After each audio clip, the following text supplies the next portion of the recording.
Saya akan perlihatkan satu-satu kepada teman-teman bagaimana pertumbuhan pohon jati selama 9 bulan, apakah semuanya tumbuh dengan baik atau tidak.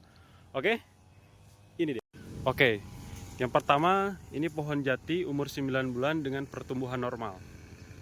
Ya, ini sekitar 5 meter.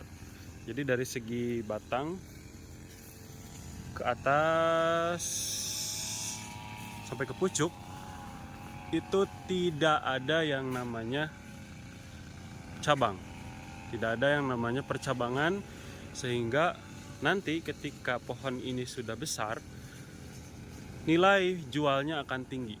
Pohon jati adalah pohon kayu, sangat penting bagi pohon ini untuk tumbuh lurus, karena nanti kan ketika pemotongan kayu dibutuhkannya pasti yang lurus gitu kan ya. Ini adalah pohon jati pertumbuhan 9 bulan yang menurut saya normal.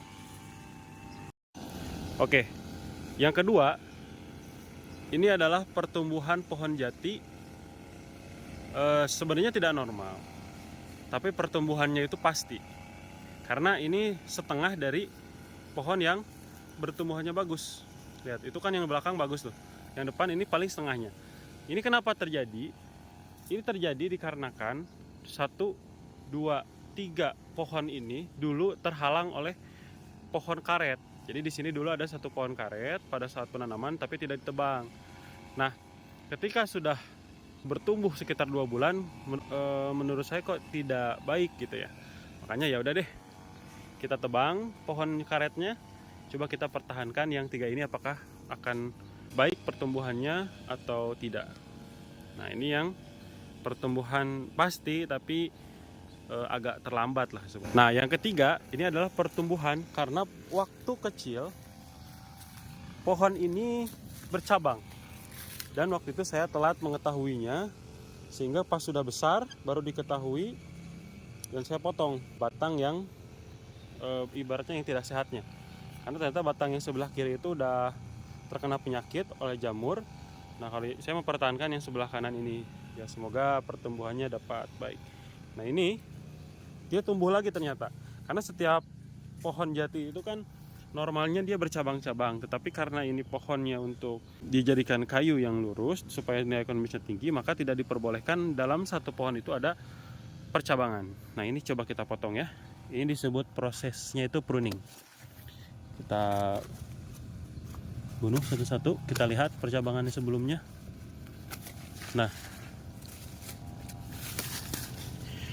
ini percabangan sebelumnya. Yuk, ini percabangan sebelumnya. Kenapa di sini? Karena waktu itu terkena penyakit.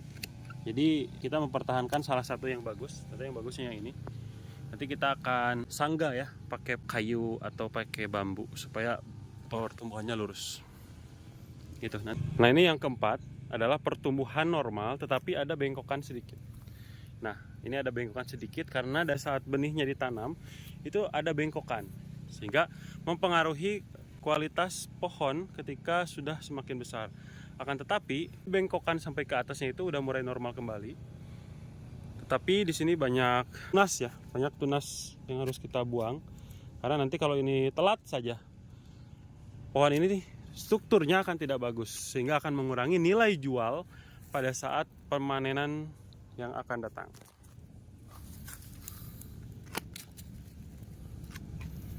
Pohon jati ketika penanaman terhalang secara full oleh pohon yang lebih besar.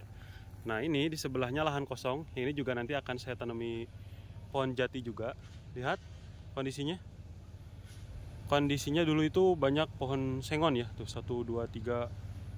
Nah, ini menghalangi pohon-pohon yang ada jati yang di sebelah sini. Tuh lihat, satu jajar ini paling tingginya cuma 30 cm atau 40 cm lah. Bahkan ke sana ada yang mati, ada yang cuma 20 cm.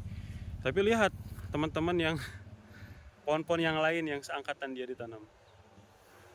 Nah, ini yang pendek-pendek sebelah sini tuh yang dulu terhalang oleh sinar matahari ya, yang sana yang tinggi-tinggi itu yang normal, pertumbuhannya tidak terhalangi apapun. Nah, kalau ini adalah pohon jati yang pertumbuhannya tersendat karena waktu itu penebangan kena ini ya, waktu penebangan tuh terkena kayu yang jatuhnya, sehingga batang utamanya patah. Saya juga bingung nih gimana cara mengembalikan. Saya coba dulu aja deh mempertahankan satu pohon atau satu batang, supaya batang tersebut yang ini kita bisa harapkan menjadi batang utama. Bisa lihat, fokus kan? Nah, ini yang terakhir. Yang terakhir pertumbuhannya itu normal, batang besar, tetapi banyak pucuk air atau pucuk yang tidak berguna ya, kayak gini nih. Nih, seperti ini. Itu harus dibuang. Karena ini akan menjadi bahaya untuk pohon ke depannya. Akan mengurangi nilai jual ya. Kita juga ketika pemotongan seperti ini harus bisa memastikan ya, pucuknya itu baik atau tidak, karena kan nanti berpengaruh. Kayak gini nih, ini contoh buat yang ke atasnya tuh nggak ada, patah kayaknya ini.